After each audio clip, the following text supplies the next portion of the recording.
বাড়ি চলেছে, কত কষ্ট বলেন এইসব জায়গায়। সেই সময় আসতে গেলে কত কষ্ট বলেন এইসব জায়গায়। হ্যাঁ, ফুরফুরাতে যেতে গেলে কত কষ্ট। এক হাঁটু করে কাদা ছিল তখন, আব্বাদের মধ্যে শুনেছি, মুরব্বীদের মধ্যে। ফুরফুরায় আসতে মানুষ এক হাঁটু কাদা, হাতে স্যান্ডেল নিয়ে ঢুকতে পারতো না। বুঝলেন, আল্লাহ তো অনেক আরামে রেখেছে। এখন আমাদের বক্তা বলেন, যারা আছে দ্বীনের খিদমতে রত আছে, তার বাদেও আমাদের মধ্যে এত হিংসা, এত মারামারি, এত গীবত গিল্লা কেন? এত দেওয়ার বাদেও এত ঝগড়া কেন? এতে কি হচ্ছে? অন্য ধর্মের মানুষ মজা নিচ্ছে না জোরে বলেন। আমি এই জায়গাটা কথা বলছি, আমি আমাদের নিয়ে বলছি না। আপনি আমাকে গাল দেন, আপনি আম্মার সিদ্দিকীকে আজে বাজে যত পারেন বলেন, কিছু এসে যাবে। আমার দাদা হুজুরকে মানুষ কাফের বলেছে না বলেন? আমার রসুলকে পাগল বলেছে না বলেনি? আমার রসুলকে সিহরুম মুবিন বলেছে না বলেনি? আমি চলে যাব যে কোনো গ্রাম, আমি বলে যাই, আমাকে যারা আমার উপরে রাগ আছে তারা যত পারে, আমার কিছু এসে যাবে, কিচ্ছু এসে যাবে। আরে এক শ্রেণীর মানুষ দেখেন, সবাই কি সবাইকে পছন্দ করে? আমাকে কি সবাই পছন্দ করবে? এটা চিন্তা করা আমার ভুল, এটা চিন্তা করা ভুল। সবাইকে যদি সবাই পছন্দ করতো, আজকে আপনি লজিক বলেন পৃথিবীর মধ্যে ইসলাম ধর্ম হক না হক না, সকলে বলে। আমি বলছি গ্যালিলিও বলেছে, রবীন্দ্রনাথ বলেছে,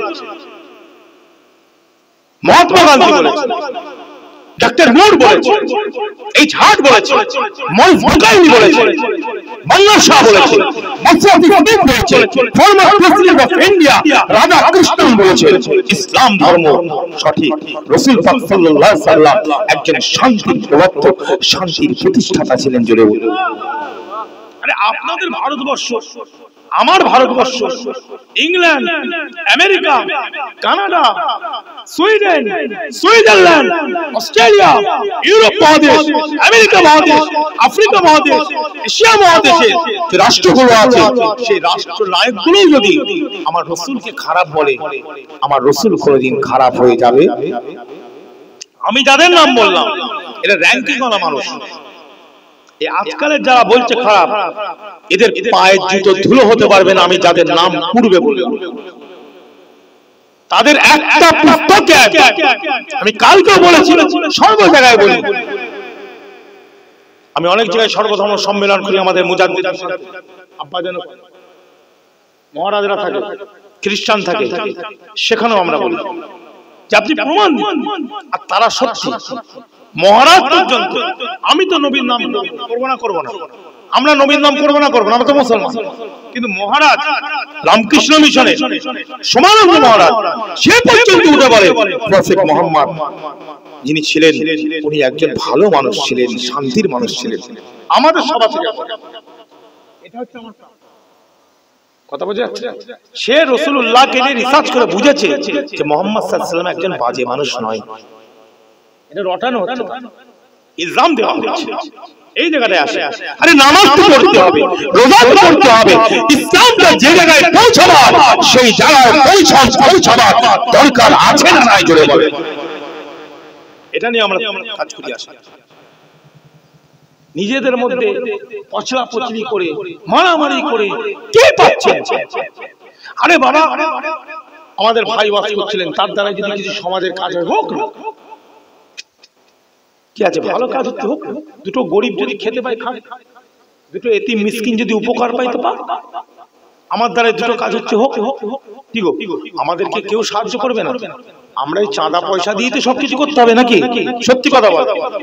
মসজিদটা আপনি, আপনাদের মসজিদের যে জলসা, এই মসজিদটাকে কেউ আপনাকে দেবে? সে আমাদের মধ্যেই টাকা তুলে মসজিদটাকে বাঁচাবে। কথা ঠিক না?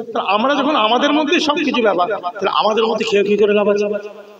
তার মানে কেস হচ্ছে কি, খাবার টান পড়ছে, তাছাড়া তো অন্য কিছু আমি দেখতে পাচ্ছি না। টান পড়ছে নিশ্চয়ই, নাহলে ঝগড়া হচ্ছে কেন?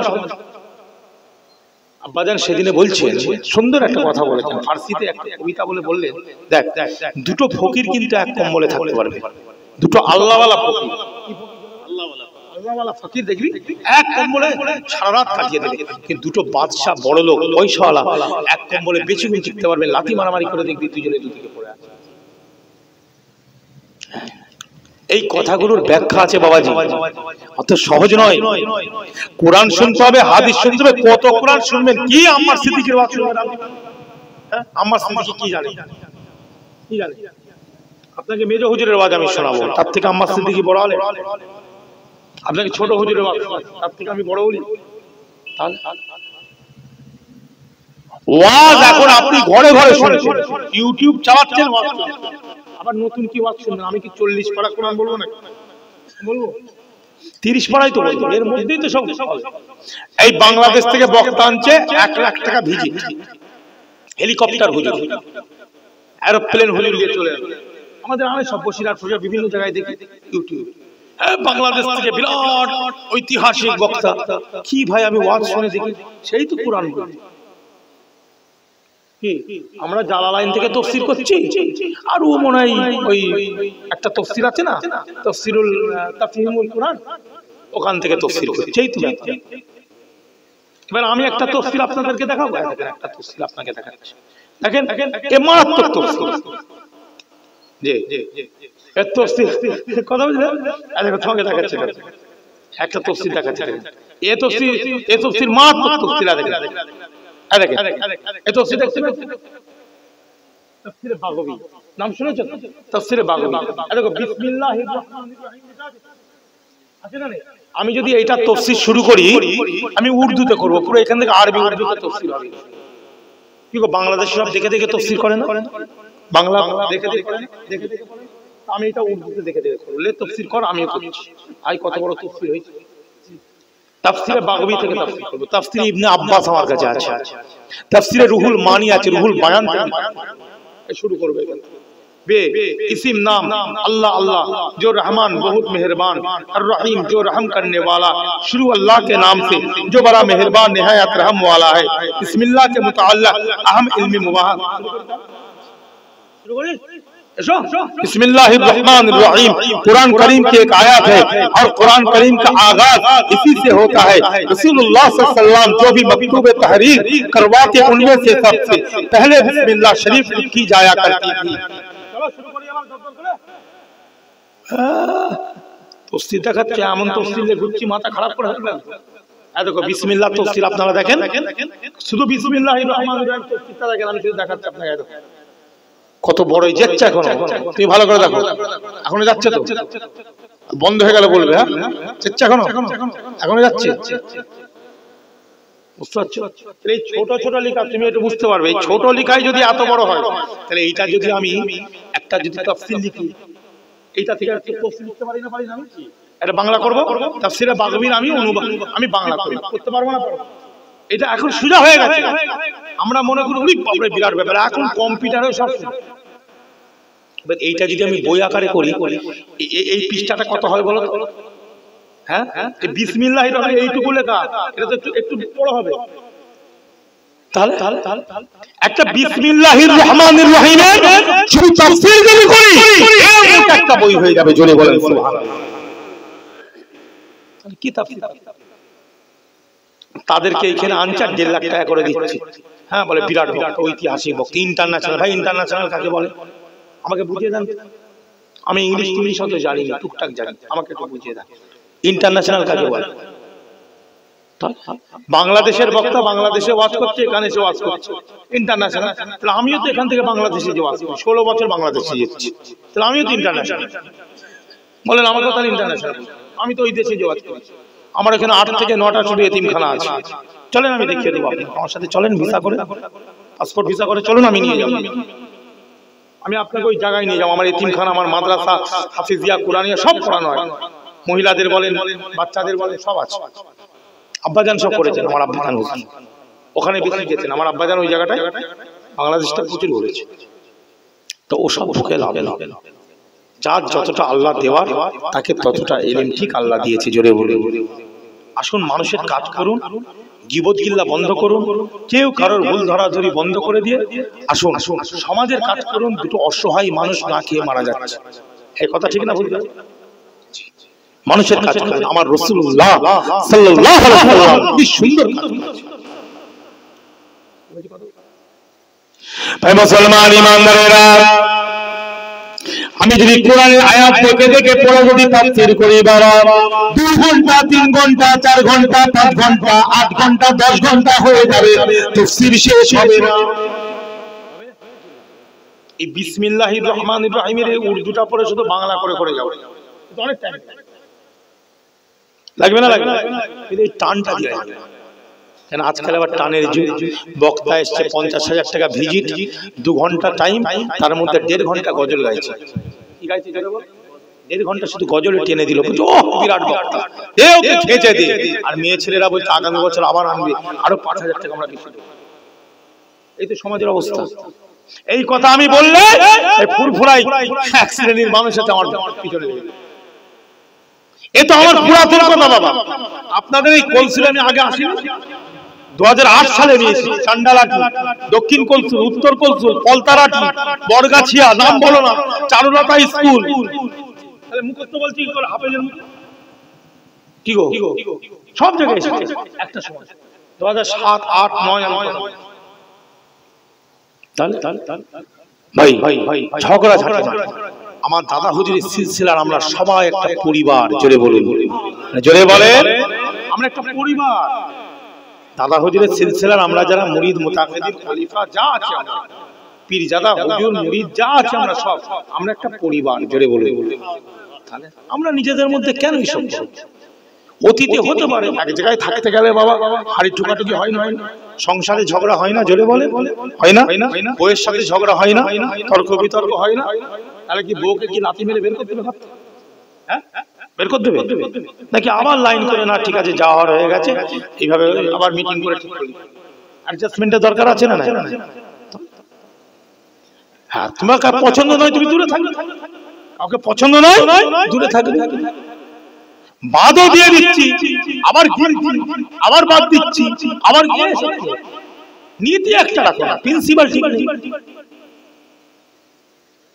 আমার আব্বাজান হুজুর এই জিনিস সতর্ক ভাবে চলে, খুব সতর্ক ভাবে চলে। আল্লাহ যেন আমাদের ঈমান, আমাদের আমল হেফাজত করে। চলে বলেন আমিন। কেন কওমের অবস্থা খুব ভালো না, কওমের অবস্থা বিশেষ করে ভারতবর্ষ। কথা বুঝলেন? বাংলাদেশের অবস্থা বুঝতে পারছেন না কি হচ্ছে? খবর রাখেন না? রাখেন। শাস্তি যে পাওয়ার যোগ্য তাকে শাস্তি দেওয়া হচ্ছে। এই কথা ঠিক না? আমি বলছি এখানে ধর্ম নয়। একজন যদি বলাৎকার করে থাকে, একজন যদি জিনা করে থাকে, একজন খারাপ কাজ করে থাকে, সেটা যদি আমার ভারতবর্ষের একজন সংখ্যালঘু মুসলমানও যদি করে, আমরা মুসলমান, আমরা যারা ভালো মুসলমান, যারা ওর বিরুদ্ধে, জেনার বিরুদ্ধে, আমরা মুসলমান বলে কি তার সাপোর্ট করবো? সাপোর্ট করবো যে না আমার মুসলমান করেছে ওকে বাঁচাতে হবে, বলবো? আমার ইসলাম বলে। তাহলে আপনারা সকলে জানেন আল্লাহ রসুলের কাছে একটা ইহুদি একটা মুসলমান গেছিল, রসুলুল্লাহ বিচার করলো মুসলমানের দোষ ইহুদির দোষ নয়। তখন সেই মুসলমানটা ওমরে ফারুকের কাছে গিয়েছিল, জানা আছে না? হযরতে ওমরে ফারুকের কাছে সব জবাব বলার বাদে ওমরে ফারুক উলঙ্গ তলোয়ার নিয়ে এসে কল্লাটাকে মুসলমানের ধর থেকে আলাদা করেছিল না? করে জোরে বলেন কেন করলেন? ভালো করে বুঝবেন, খবরদার। অতএব বাংলাদেশের বুকে কি হচ্ছে না হচ্ছে আমি জানি না, কিন্তু কেউ যদি খারাপ কাজ করে ধর্মের নাম দিয়ে, অভদ্র কাজ করে, জিনা করে, বলাৎকার করে, তার হয়ে যদি আমি ইন্ডিয়ার লোক বলেন, বাংলাদেশের লোক বলেন, ইংল্যান্ডের লোক যদি বলেন, যদি লড়াই করি, তার হয়ে যদি কথা বলি, তাহলে তো মনে হচ্ছে সেও নাকি বলাৎকারকে পছন্দ করে। তাহলে সেও অনেক বড় ওই কাজ ও করে, তাহলে সাপোর্ট করবে। সেখানকার কোর্টের কিছু আইন আছে না? নাই। আমাদের এখান থেকে তো এখানে মাথা মারলে হবে না, ওদের কোর্টের যে আইন হবে সে আইনের বিচারের ব্যাপার। আমার এখানে যখন বিচার হচ্ছে, কি গো বিচার হয়েছে না? কথা বলেন, বিচার হয়েছে না? আজকে আসারাম বাবু কোথায়? আর একটা কি নাম আছে ভুলে গেলাম, রাম রহিম নাকি, ও কোথায়? হতে পারে না, খারাপ করতে পারে, করতে পারে। বাজে কাজ হবে বিচার দিতে হবে, এটা আমরা সকলে সাপোর্ট করবো। হ্যাঁ, বাজে কাজ করেছে বিচার। এই জায়গায় অতএব নিজেদের মধ্যে, সমাজের মধ্যে, সমাজে ঝগড়াঝাঁটি করে, ফিতনা করে কোনো লাভ আছে? কেন? মহাত্মা গান্ধী যে মানুষটাকে বিবেকানন্দ যে মানুষটাকে মেরেছে, আজকে মুসলমানকে বলছে মুসলমান হাঁটাও দেশ বাঁচাও, বলছে মুসলমান থাকলে নাকি খাতরা হয়ে যাবে। ভাই, প্রধানমন্ত্রী আমাদের নয়, মুখ্যমন্ত্রী আমাদের নয়, এমএলএ আমাদের নয়, এমপি বেশিরভাগ সব একটা মুসলমান নেই বলছে, এত বলছে খাতরা। আমাদের হাতে AK-47 আছে বাবা, হ্যাঁ কিচ্ছু নেই। ইলেকট্রন, প্রোটন, নিউটন কি কথা, রিভলভার থেকে নিয়ে অল টোটাল যে অস্ত্র শস্ত্র কিচ্ছু আমাদের হাতে নেই, তারপরেও বলছি খাতরা। 30% আমরা পড়ে আছি ভাই, কথা ঠিক না বল? একটু আমরা বলছি ভাই আমাদেরকে একটু আজানটা দিতে দিবি, আমরা আমাদের ধর্মটা একটু পালন করব, কি কথা ঠিক না? ধর্মটা পালন করব। ধর্ম নিয়ে রাজনীতি করা, ধর্মকে রাজনীতির মধ্যে ঢুকিয়ে উল্টে ফেলে দিয়ে মানুষের মধ্যে বিভেদ বিভাজন ভেদাভেদ তৈরি করাটা ঠিক না। যার যেটা করছে করুক। বাবা আমরা একটু গরুর গোশ পছন্দ করি বাবা, কি গো এটা পছন্দ করি বাবা, একটু খাই, কেউ খাই না আমরা, তো অসুবিধাটা কোথায় আছে? এতদিন তো খেয়েছি, এখন আবার নতুন, তাহলে এতদিন যারা তারা ভুল করে। এসব কিচ্ছু নয়। ব্রাজিলের বুকে খবর নেবেন, আর্জেন্টিনা, বুয়েনাস এয়ার্স, আমেরিকা চিকাগো চলে যাবেন, খবর নেবেন বিভিন্ন জায়গায় বড় বড় কসাইখানা আছে না নাই জোরে বলেন। অস্ট্রেলিয়াতে চলে যাবেন, সিডনি, মেলবোর্ন, খবর নেবেন বড় বড় কসাইখানা। ইন্ডিয়াতেও কাজ, ইন্ডিয়াতেও ইম্পোর্ট এক্সপোর্ট হয় না, হয় না, সব হয়। আমরা যদি কারবার থেকে সরে যাই, কথা বুঝলাম, কেস হচ্ছে এইটা। আল্লাহ যেন আমাদের বোঝার ক্ষমতা দেন, জোরে বলেন আমিন। জি, কিন্তু হেফাজত কে করবে জোরে বলেন? আলম তারা কাইফা ফাআলা রাব্বুকা বিআসহাবিল ফিল আলম ইয়াজআল কাইদাহুম ফি তাদলিল ওয়া আরসালা আলাইহিম তায়রান আবাবিল ترميهم بحجارة من سجيل فجعلهم كعصف معقول।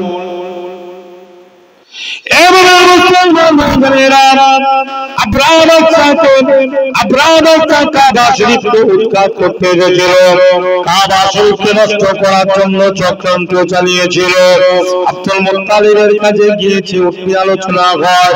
আব্দুল মুত্তালিবকে বলে, আব্দুল মুত্তালিব তোমার সাথে তো সবকিছু আলোচনা হলো, তুমি তো কাবা শরীফের মুতাআল্লিম, কাবা শরীফকে তো উৎখাত করবো।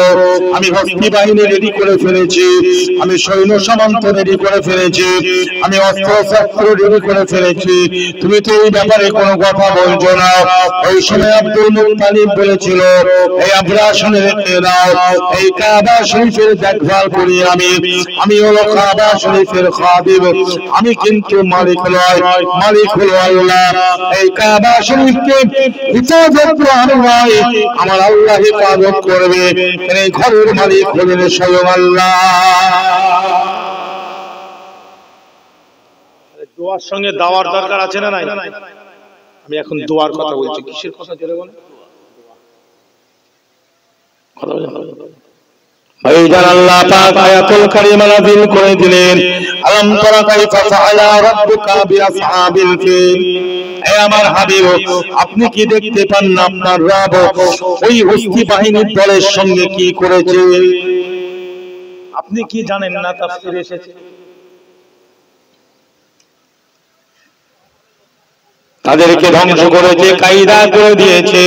শুধু তাই নয়, আমার হাবিব ওয়ারসালা আলাইহিম তায়রান আবাবিল, ওয়ারসালা আলাইহিম তায়রান আবাবিল, ওয়ারসালা আলাইহিম তায়রান আবাবিল। শুধু তাই নয়, এবং আল্লাহ পাক আমি আল্লাহ রাব্বুল ইজ্জাত তাদের উপর আমি পাঠিয়ে দিয়েছি। আরসালা ইউরসিলু ইরসালান মানে ভেজনা, अल्लाह ने भेज दिया उन सबों के ऊपर, मैं अल्लाह भेज दिया उन सबों के ऊपर, अलैहिम उन सब के ऊपर, हिम होलो जमाम जमीर, अला माने ऊपरी, तैरन अबाबिल,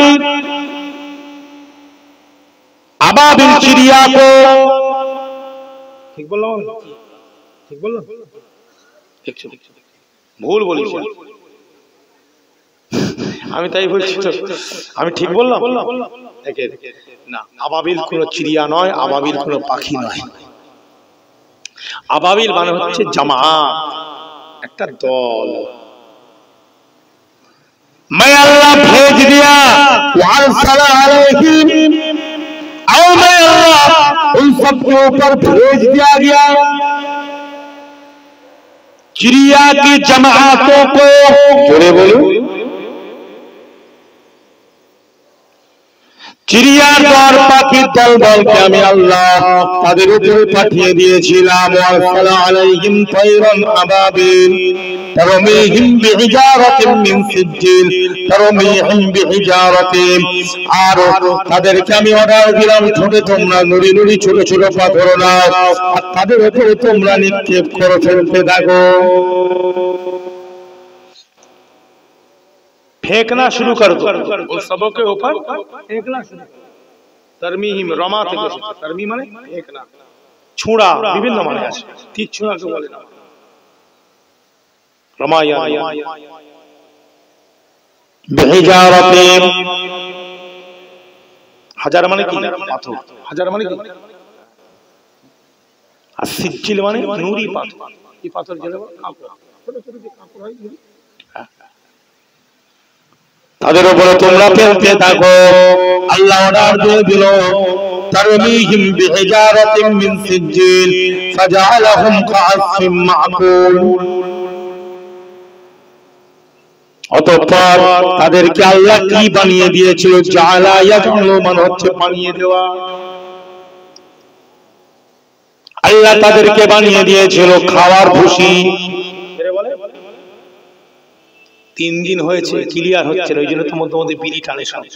দেখো নি বিড়ি টানে না, ধোঁয়া ভিতরে দেয়, চাপ মারে, ক্লিয়ার হয়। বলে হুজুর একটু টানতে হয় ক্লিয়ার করবো বলে। কিছু ধরতে পারলে না কথা, এবার বুঝতে পারছি কথা।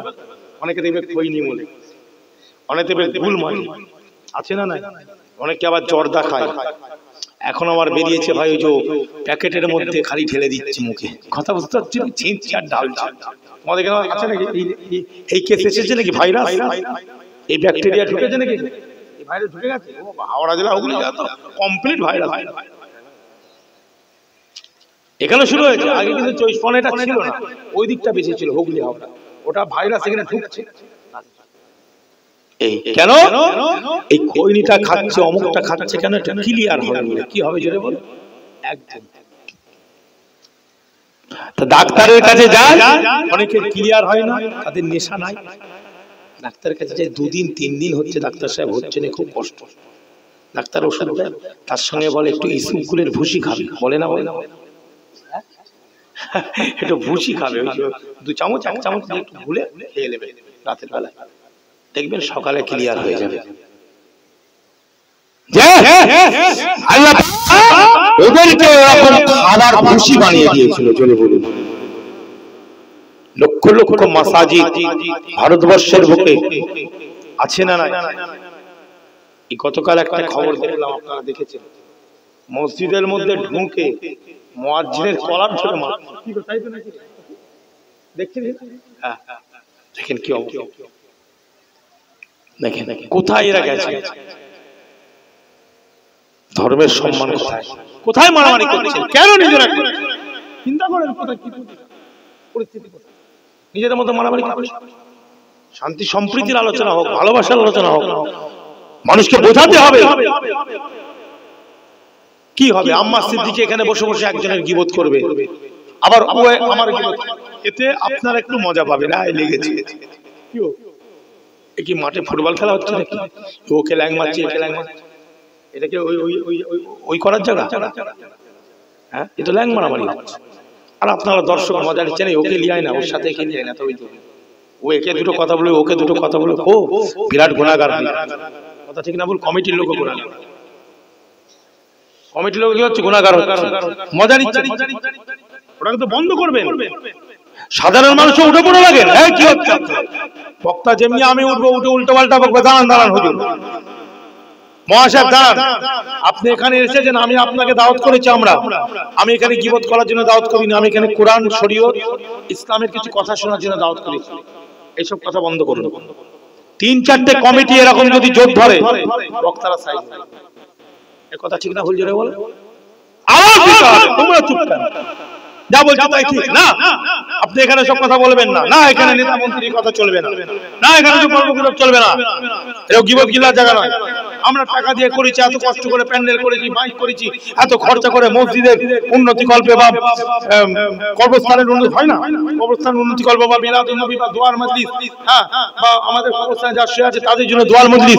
আর আপনারা এখানে নিজেদের মারামারি এখানে নয়, ঘরে যে করবে, হোটেলে চলে যান, একটা রেস্টুরেন্টে যে খাবেন আর দুজনের দুদিকে টেবিলে বসে মারামারি করবে। পার্সেল করবে, রেস্টুরেন্টে খেতে যাও না, হোটেলে খেতে যাও না, খাবার সময় কিছু বেঁচে যায় তো তখন কি বলো দোকানদারকে, ভাই একটু পার্সেল করে দেন, নিয়ে যাবো। এইসব বক্তাকে নামাবে, পার্সেল করবে, গাড়িতে তুলবে, ঘরে পাঠিয়ে দেবে। ব্যাস, তোমরা যোদ্ধা বলেছি, তোমরা একটু যোদ্ধা, সব তাই এখানে কোনো গীবত নয়।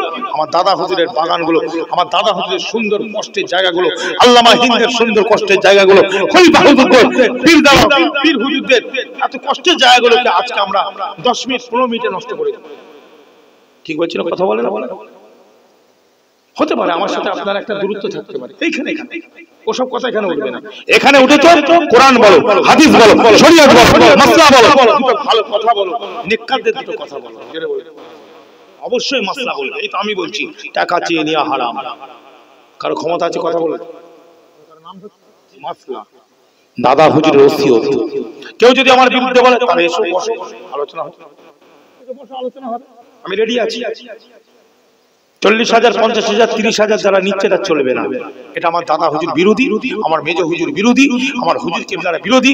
খাস করে বর্তমান যিনি মুরব্বি দাদা হুজুর হাতে বায়াত কুতুবউদ্দিন হুজুর, আমাকে নিয়ে যাওয়ার বাপ বলেছে শুয়ারের গোশতের মতন ওটা হারাম।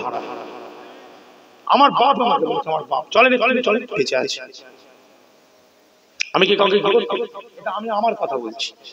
আপনি করবেন, করেন, আপনি আমাকে বাজে কথা বলতে যাবেন, আমার নাম ধরে কথা বলবেন। আমার মাসলা আমি যেটা বুঝেছি, আমি দাদা হুজুর যেটা বুঝেছি, আমি যেটা ওসিয়ত বুঝেছি, আমি এখনো কুতুবউদ্দিন হুজুরের সোহবতে বসি। উনি আমার বাপজি, ওনার শিক্ষা সেরকম নেই, তাই তো নাকি?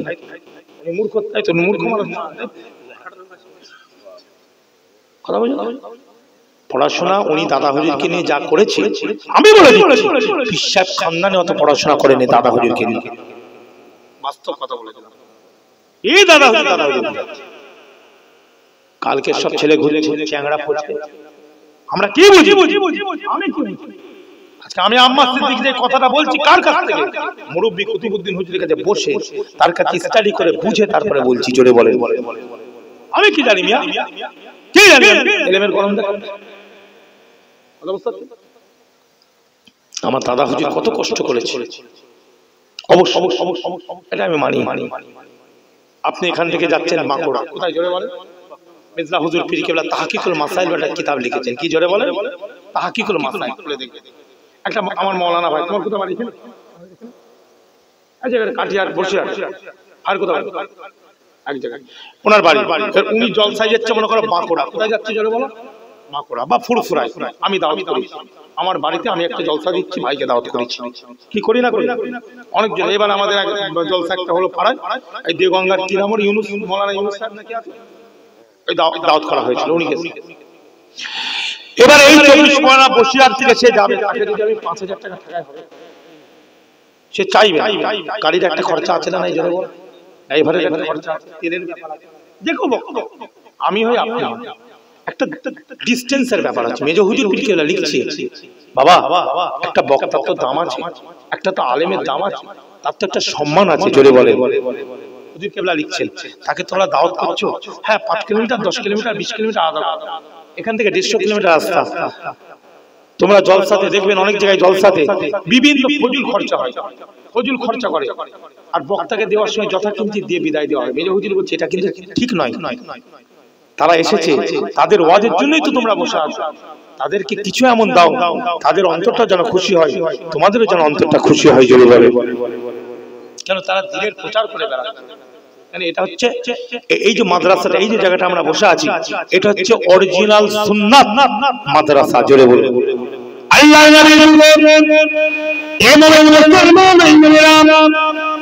নবীর যুগে, আল্লাহ রাসূলের যুগে কোন খারিজি হাফেজিয়া মাদ্রাসা ছিল না। এই জালসার মাজলিস আল্লাহ নবী ওয়াজ করতেন, সাহাবারা বসে থাকতেন, এটাই ছিল দ্বীনের মাদ্রাসা। আদম নবী ওয়াজ করেছেন, নূহ নবী ওয়াজ করেছেন, বাবা ইউসুফ নবী, ইব্রাহিম নবী থেকে নিয়ে ভাইজান ইয়াকুব নবী, ইয়া নবী, ইদ্রিস নবী থেকে নিয়ে বাবা সমাজে হুদ নবী, সালেহ নবী থেকে নিয়ে সাত নবী, রাসূল নবী, মুসা নবী, হারুন নবী, ভাইজান উযাইর নবী থেকে নিয়ে আপনার আমার নবী মুহাম্মদ রাসূলুল্লাহ সাল্লাল্লাহু আলাইহি ওয়াসাল্লাম এইভাবে ওয়াজ নসিহত করেছেন। এটাই ছিল দ্বীনের মাদ্রাসা, এটাই ছিল শিক্ষা কেন্দ্র, এটাই ছিল ভাইজান বিদ্যালয় দ্বীনের। জোরে হলো কোন পরীক্ষা ছিল না, কোন সার্টিফিকেট ছিল না, ছিল এই যে দাওরা হাদিস বা ফিকহ মুফতি আমরা যেগুলো পড়েছি বা ভাইরা আলেম ওলামা পড়ে, এইসব সিস্টেম ছিল, এইসব সিস্টেম ছিল না। সাহাবারা বলতেন, আল্লাহ নবী ওয়াজ করতেন, ওটাই ছিল মাদ্রাসা, ওটাই ছিল দ্বীনের জায়গা। জোরে বলুন সেই জায়গায় আমরা অবশ্যই আপনাদের বিবেক বিবেচনা করে দেবেন, কিন্তু তা বলে এই নয় একটা বক্তা মানুষের কাছে এমন করে যেটা একদিন চলবে। এটা মুহাম্মদের সঙ্গে আল্লাহুম্মা সাল্লি আলা ওয়া আলা আলি সাইয়্যিদিনা नूर हक शमा इलाही को बुझा सकता है कौन, जिसका हामी हो खुदा उसको मिटा सकता है कौन, फानूस बन के जिसकी हिफाजत खुदा करे वो शमा क्या बुझेगी, जिसे रोशन खुदा करे, जिसे रोशन खुदा करे। अल्लाहुम्मा सल्ली अला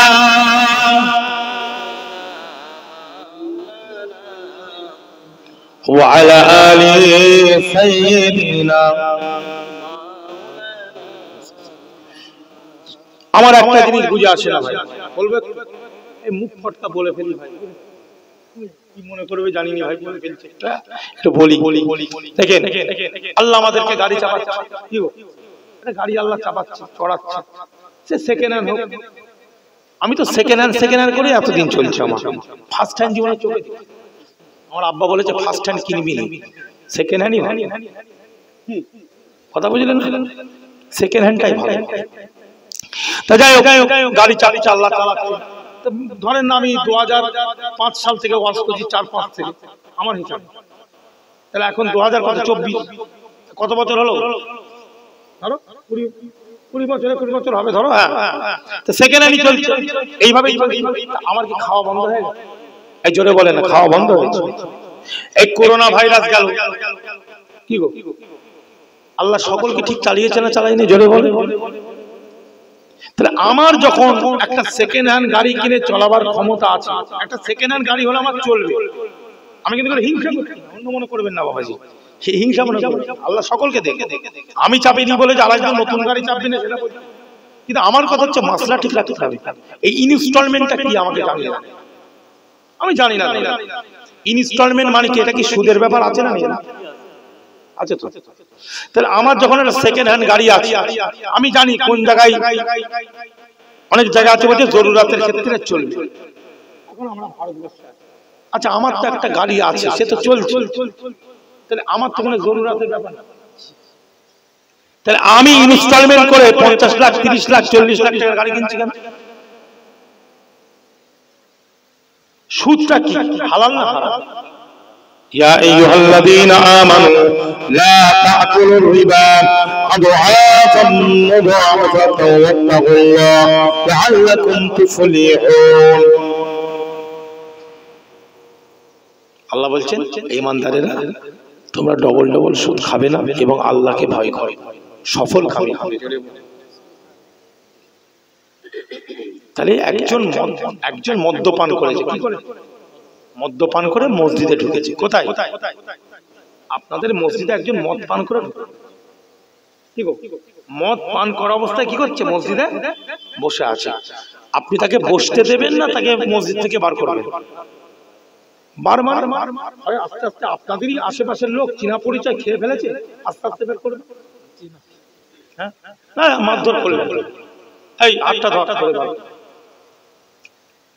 বা বেরোচ্ছে তখন একটু ঠেলাঠেলি করবেন। কিন্তু ওকে কি করবেন? হ্যাঁ, আর একজন সুদখোর, সে প্রচুর চাঁদা দেয়, তাকে মসজিদে ঢুকে আছে, তাকে সামনে জায়গা দিতে হবে। আপনি বলেন সুদ হারাম আর মদ কি? জোরে বলে সুদ হারাম। সুদের কথা কোরআনে আছে না নাই? আর মদের কথা ইয়া আইয়ুহাল্লাযীনা আমানু ইন্নামাল খামরু ওয়াল মাইসিরু আছে না নাই? আনসাব ওয়াল আজলামু রিজসুম মিন আমালিশ শাইতান ফাজতানিবুহু লাআল্লাকুম তুফলিহুন আছে না নাই? কিন্তু মদখোরকে যখন মসজিদে ঢুকতে বার করে দিচ্ছেন, আর সুদ আর হারাম, রক্তের সাথে পুরো জড়িয়ে গেছে, সব ছেলে পুলে সব গন্ডগোল হচ্ছে, ও তো রক্ত গোস্ত মিশে গেছে পুরো, নিজেও খেতে ছেলেদেরকে খাওয়াচ্ছে, বউ খাওয়াচ্ছে। এই কথা কিছু বোঝা যাচ্ছে? এবার ওই খাবারে তো রক্ত গোস্ত তৈরি হচ্ছে। আপনি বলেন তাহলে সেই ইনস্টলমেন্ট সুদ খাওয়া হারাম, সুদ অন্যজনকে খাওয়ানো হারাম, আরেকজনের দ্বারা আরেকজনকে সাহায্য করা এটাও কি? জোরে বলেন। তাহলে সেকেন্ড হ্যান্ড গাড়ি চলে ঘরে, 2.5 লক্ষ টাকা গাড়ি পাওয়া যায়, 1.5 লক্ষ টাকা, 2 লক্ষ টাকা, 2.5 লক্ষ টাকা গাড়ি আছে না নাই? আমি বলেন আমি আপনাকে খুঁজে দিচ্ছি গাড়ি, চলেন, আমার লোক আছে কলকাতায়, চলেন আমি সুন্দর গাড়ি আপনাকে দিয়ে দেবো, 2.5 লাখ টাকা। এই কথা ঠিক আছে? 3 লাখ টাকা আপনি বলেন, 4 লাখ টাকা, 4 লাখ টাকাও আপনার আছে। একটা মানুষের 4 লাখ টাকা নেই? এখন যারা ওয়াচ করে তাদের কাছে 4 লাখ টাকা নেই? কি করে নেই? আছে না নেই? 4 লাখ টাকার ভালো গাড়ি আমি দেব, সেকেন্ড হ্যান্ড, কোনো সুদের ব্যাপার নয়, ডাইরেক্ট টাকা দেবেন, গাড়ি কিনবেন, ঘরে নিয়ে চলে আসবেন। কেন? এখানে তো জরুরতের ব্যাপার নয়, যেখানে জরুরতের ব্যাপার, কঠিন ব্যাপার, না করলে উপায় নাই, সেখানে ব্যাপার। এখন আমাদেরই মুসলমানদের মধ্যে একটা অনেক দল আছে না, আছে, দল করা তো এমনি চলে না, যাক আছে। এখন একটা দল তো বলেই দিয়েছে ভারতবর্ষে সুদ খাওয়া চলবে, যায় যায়, খবর রাখেন নাকি জানি না, আমি নাম বলতে চাই না, বুঝলেন? একটা দল বলে দিয়েছে যেখানে সুদ খাওয়া অবাধে চলবে, তারা বলে দিয়েছে। আমি সেদিনে ওয়াজ শুনছিলাম, আমি দল ফলের নাম বলি না বাবা, বলবো না, কিন্তু এটা বলছি, আপনারা ইউটিউব ঘাঁটতে ঘাঁটতে পেয়ে যাবেন, পেয়ে যাবেন আপনারা, একবার পাবেন, আর তাহলে আমাকে আলাদা করে জিজ্ঞেস করবে নাই বলে। বলছে সুদ খাওয়া চলবে, একদম সুদ একদম অবাধে চলবে, কোনো অসুবিধা। ভালো করে বলছি, কিন্তু ভাই দারুল ইসলাম, দারুল আমান, দারুল হারাম আছে না? আমি এই জায়গাটা যখন দারুল হারাম হয়ে যাবে, হারাম মানে জোর করে আমাকে সবকিছু করতে হচ্ছে এমন আইন, তখনের মাসলা কিন্তু আলাদা। এখন ওই পরিস্থিতি এসেছে কি? সেই পরিস্থিতি এখনো পর্যন্ত কিন্তু আসে। আল্লাহ যেন না আনান, আল্লাহ যেন দারুল আমান, শান্তি সম্প্রীতির সঙ্গে যেন আমরা থাকতে পারি। জোরে বলে কথা বুঝলাম? অতএব আমাদের যেমন দোয়ারও দরকার, এই যে মসজিদ কাবা শরীফ, এটা হচ্ছে দোয়া। জোরে বলুন, আল্লাহ আল্লাহর কাবাকে হেফাজত করলেন, জোরে বলেন। আবার দাওয়াও দরকার আছে, সুদের বিরুদ্ধে বলার দরকার আছে না নাই? হারামের বিরুদ্ধে বলার দরকার আছে না নাই? কারণ নাম ধরবো না আমরা, আমি বারবার বলে আসছি, একই কথা বলছি। শোনেন, আপনাকে একটা মানুষ খারাপ বলবে, আপনার বলার দরকার নেই, আপনি মাসলা বলুন, বেরিয়ে চলে যাবে, সঠিক কথাটা বলুন, বেরিয়ে চলে যাবে, ব্যাস। যে গালিগালাজ করবে সে পড়বে। দেখেন, আমার আব্বাজান হুজুরের কাছে কংগ্রেসের মানুষ একসময় আসা যাওয়া করে, আপনাদের আব্দুল গফফার সাহেব জানা আছে না নাই? আব্দুল গফফার সাহেব কংগ্রেস করতেন যখন, আমার আব্বাজানের সাথে বিরাট খাতির ছিল। আব্দুল গফফার সাহেব গনি খান, সিদ্ধার্থ বাবু ছিল, তারপরে সিপিএম এর আমলে জ্যোতি বাবু, অনিল বিশ্বাস, সুভাষ চক্রবর্তী ছিল। এখন বয়স হয়েছে, এই ফুরফুরা এসেছিল অভিষেক, আপনারা দেখেছেন। ফুরফুরা একটা দাদা পীরের দরবার, কার দরবার জোরে বলেন? পীরের দরবার। সেখানে একজন যাবে, যেই যাবে আমি তাকে মারবো। এ কি বলেন, কেন মারবেন আপনি ভাই? তার পীরের দরবারে সে আসবে না, যে ধর্মেরই মানুষ, তার সাথে আমার একটা ঝগড়া থাকতে পারে, কিন্তু সে তার পীরের দরবারে আসবে, জিয়ারত করবে, সে তার মতো থাকবে, আপনি তাকে মারবেন। এটা কি? এ তো গাজওয়ারি। খাজা হুজুরের দরবারে সবাই যাবে না? ওলি আল্লাহ পীর কি কারো একা? আমার একা। দাদা হুজুর আমার একা, দাদা হুজুর আমার একা, দাদা হুজুর মানে আমি আমার একা। ফাতেমা আম্মাজান কোনদিন বলেছে আমার আব্বা আমার আব্বার কাছে কাউকে ঘেঁষতে দেবুনি? বলেছে? বলেছে জীবনে ফাতেমা আম্মাজান? হ্যাঁ, ওনার আব্বা, কিন্তু উনি তো রাসূলুল্লাহ সাল্লাল্লাহু আলাইহি ওয়াসাল্লাম। জোরে বলুন। সবাই যায়। আমি আম্মার সঙ্গে যদি কারো গন্ডগোল থাকে, দাদা হুজুরের কবরে যদি সে জিয়ারত করতে যায়, মাজারে যদি যায়, আমি আম্মার তাকে দূর দূর করে তাড়াতে পারবো? জোরে বলে। যেতে পারে, যাবে। দাদা হুজুরের মাজার, আমার সাথে তারা ঝামেলা হয়, আমি দাদা হুজুরের মাজার থেকে তাকে যাওয়া বন্ধ করতে পারি না। কথা বোঝা যাচ্ছে? দরবারে, দাদা হুজুরের দরবার শরীফে সর্বধর্মের মানুষ যায় না? এর আগেও গিয়েছি, হুজুরের আমলে গেছে। আল্লামা হুজুরের কিতাব খুলে দেখেন। কলকাতায় আমি সেদিন আল্লামা হুজুরের লেখা জীবনীতে পড়ছিলাম, মহাত্মা গান্ধী পর্যন্ত দাদা হুজুরের কাছে গেছে, সিআর দাস গেছে। কি গেছে না যায়? দাদা হুজুর তাদেরকে বসতে দিয়েছে, মেহমানদারি করেছে। জোরে বলুন সুবহানাল্লাহ। তাহলে ফুরফুরায় আসতে পারে, আসবে, সকলে আসবে। কাউকে গালিগালাজ করা, মেহমানকে, আমার নবীকে, আবু জাহাল, আবু লাহাব, উতবা ইবনে রাবিয়া, শাইবা ইবনে রাবিয়া, ওয়ালিদ ইবনে উতবা, কি গো তারা মানতো? জোরে বলেন না, মানতো? গালিগালাজ করছে, কত বাজে কথা বলছে মুহাম্মদ সাল্লাল্লাহু আলাইহি ওয়াসাল্লামকে নিয়ে, কত বাজে সে আমি আর আপনারা সকলেই জানেন। কিন্তু তারা যখন আল্লাহর নবীর কাছে আসতো, হুজুরের কাছে মধ্যে মধ্যে আসতো, ভাতিজা, আল্লাহর নবী কিন্তু মেহমান হিসাবে হুজুরের ঘরে যখন আসতো, মেহমান হিসাবে তাদেরকে চাদর বিছিয়ে দিত। জোরে বলুন। আদর্শ ব্যবহার। আজকে আমি কিতাব পড়তে পড়তে আসছিলাম ঘরে, গাড়িতে, আমার কিতাব থেকে আমি একটা জীবনী, দাদা হুজুরের জীবনী, আল্লামা হুজুরতে লিখছেন, আজাদ পত্রিকার একজন এডিটর দাদা হুজুর ইন্তেকালের বাদে কিছু কথা লিখেছে, তার মধ্যে এক জায়গায় লিখছেন, মুজাদ্দিদ জামান দাদা হুজুর পীর কেবলা নীতির জায়গায় খুব কড়া ছিলেন, আকীদার জায়গায় খুব কড়া ছিলেন, কিন্তু তিনি মেহমানদারির জায়গায়, তার বাড়িতে তার চরম শত্রু যদি তার বাড়িতে আসতো, আমার পীর সাহেব কেবলাকে আমরা দেখেছি নরম ভাবে, ভদ্র ভাবে তাদের সঙ্গে ব্যবহার করতেন। জোরে বলুন। এবং তাদেরকে নিজের হাতে মেহমানদারি করাতেন। কিন্তু তিনি ঈমানের জায়গায়, আকীদার জায়গায়, ইশকে রাসূলের জায়গায় খুব কঠিন ছিলেন। কিন্তু মেহমানদারি, যে কোনো মানুষ আসুক, তাকে যারা কাফির বলেছে, বাজে কথা বলেছে, তার বাড়িতে যখন আসতো, হুজুর কেবলা তাদেরকে কোনোদিন শোধ তুলে নেয়নি, তার বিরুদ্ধে তাদেরকে কোনোদিন গালিগালাজ করেনি, বরঞ্চ তাদের সঙ্গে সুন্দর ব্যবহার, আচার আচরণ তুলে ধরেছে। জোরে বলুন। কথা বুঝে? এটা হচ্ছে দাদা হুজুর। আজকে আমি পড়ছিলাম, আমরা তবে অশিক্ষিত মানুষ, কি কথা ঠিক না? মূর্খ সূর্খ মানুষ, তো অনেক জ্ঞান মনে হয় অনেক সময় আসে না। এখন জ্ঞানের তো কোনো শেষ নেই, এই কথা বলেন না, জ্ঞানের শেষ আছে কি? যত পড়বে তত শিখতে পারবে। কেউ যদি বলে আমি বিরাট জেনে গেছি, না, ভুল কথা। জানার কোনো শেষ, জানার কোনো শেষ। তো মুজাদ্দিদ জামান একজন সত্যিকারের সেরকম মানুষ। কেন দেখেন আজকে ওয়াজের মাজলিসগুলো এরকম হচ্ছে, আমার দুঃখ হচ্ছে কেন জানেন? দেখেন আমার দাদা পীর কত কষ্ট করেছে, আল্লামা হিন্দ কষ্ট করেছে না, করে নিনারা বলেন। আজকে আমরা কি করেছি? আমরা তো সে জায়গায় বসে বসে ওয়াজ করছি, কত সুন্দর।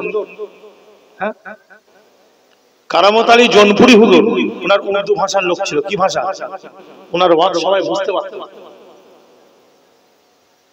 কারামত আলী জনপুরি হুজুর ইন্তেকালের বাদে পুরোপুরি বাংলাতে কিতাবের অনুবাদগুলো দাদা হুজুরের সময় বাংলাতে অনুবাদ করে এই বাংলাতে ওয়াজের প্রচলনটা একমাত্র অখণ্ড বাংলা আসামের বুকে দাদা হুজুরই এই জিনিসটা তৈরি করেছিলেন। জোরে বলে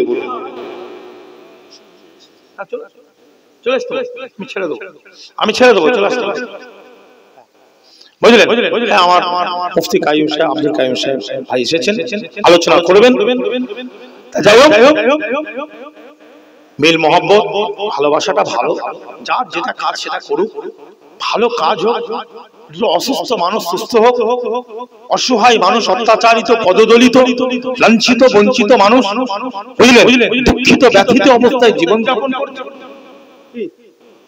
যে যেভাবে পারছে, যার যেভাবে সংস্থা, যার যেভাবে সিস্টেমে যদি কাজ করে, সেখানে যদি আমার মুজাদ্দেদ জামানের নামটা থাকে, আমার আল্লামা হিন্দের নামটা থাকে, আমার হুজুর কেবলা পাঁচ হুজুরের নামটা থাকে, আরো আমার শহীদুল্লাহ সাহেব হুজুর, নিসারউদ্দিন সাহেব হুজুর, তাদের যে অক্লান্ত পরিশ্রম, সেটা যদি আমাদের দ্বারাই, যার দ্বারাই হোক, আমার দ্বারাই কিছু হচ্ছে, আপনার দ্বারাই কিছু হচ্ছে, চিনার দ্বারাই কিছু হচ্ছে, ভাইয়ের দ্বারাই কিছু হচ্ছে, কথা ঠিক না? আজকে বলেন এতিমখানা বলেন, মক্তব বলেন, মাদ্রাসা বলেন, হাফিজিয়া মাদ্রাসা বলেন, মসজিদ বলেন, আমাদেরই তো দাদা হুজুরের মুরিদানের মধ্যে একজন দান করেছে। আজকে যে মসজিদটা আমি দোয়া করে এলাম ভিতের জন্য, হাওড়া জেলায় দুজন মারা গেছে, তার পরিবার অত বড় জায়গা কি একজন একটা ছেলে আর মেয়ে মিলে ওই জায়গাটা করে দিয়েছে। জোরে বলুন। আর মসজিদের রাস্তার জায়গাটা বিরাট বড় জায়গা হাওড়া জেলার মধ্যে, ওই রাস্তার জায়গাটা তাদেরও তিনজন মারা গেছে, সেই পরিবারের তিনজন মিলে রাস্তার জায়গাটা দিয়ে দিয়েছে। আমি এই আসার আগে এই দুপুর বেলায় যেটা গিয়েছিলাম, কিন্তু তারা দাদা হুজুরকে ভালোবাসে, মত পথ নীতি আকীদা ঠিক আছে, কোনো অসুবিধা আছে? তাহলে খবরদার ওসব আর চলবে না। সারা পৃথিবীর পরিস্থিতি ভালো নয়। আমি আব্বাজান হুজুরের সঙ্গে সেদিন আলোচনা করেছিলাম, আজকে পৃথিবীটা দুটো টুকরো হয়ে গেছে, ডানপন্থী আর বামপন্থী। কথা বোঝা যাচ্ছে না? ডানপন্থী আর বামপন্থী। হ্যাঁ, অতএব রাশিয়া, চাইনা, কোরিয়া একদিকে, আমেরিকা, ইংল্যান্ড, সুইডেন, কানাডা এই চলছে। ইরান কে সাপোর্ট করছে কে? কে কথা বলেন? কে করছে? রাশিয়া, চাইনা, এরা ইরান কে সাপোর্ট। এবার দেখেন, ধরেন পৃথিবীতে 57টা মুসলমান দেশ, কটা জোরে বলেন?